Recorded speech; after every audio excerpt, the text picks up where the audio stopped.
grandfather told me this story.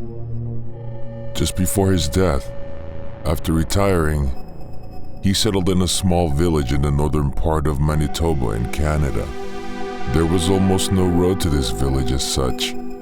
There were several paths that people themselves trotted on. In the village, all the men were engaged in fishing and hunting.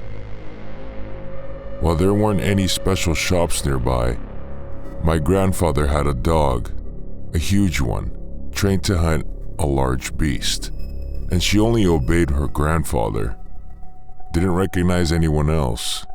And then grandfather with 2 men took a hunting day with guns and a dog. The traps were checked, no one was found, and they decided to cross the river, deep into the forest. The grandfather and the dogs were in the front, the men were a little on the sides. They went, sometimes in an undertone they called each other, so that no one was lost. And then one of the men stopped responding. There was no time for hunting. Anything can happen in the forest.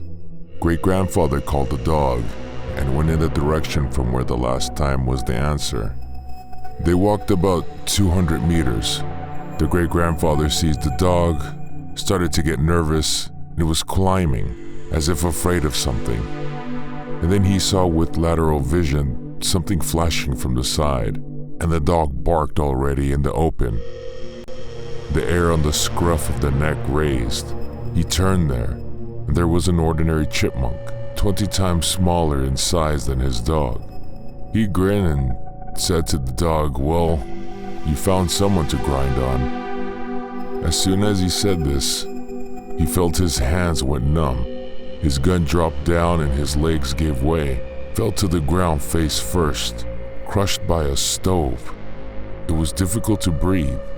Before the fall, I saw how the dog, as if standing still, fell right there, as if his paws had been chopped up.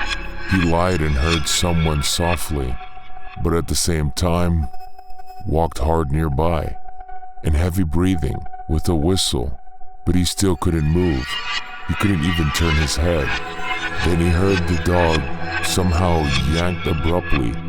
Something crunched, and the dog fell silent, and the steps began to move away. How much he stayed there, he didn't know. His body suddenly began to obey him again. He jumped to his feet, his hands were shaking, his gun was walking from side to side. There were no dogs anywhere. Tears welled up in his eyes when he realized what kind of crunch it was. I tried to follow after who carried his dog, but not a trace. Nothing. Then a man who remained in the place where they broke up gave a voice. Grandfather immediately ran to him. On the move, shouting already, they said we were running. As he saw him, immediately realized that it was not worth asking questions. So they fled the river, and through it, they got into the village.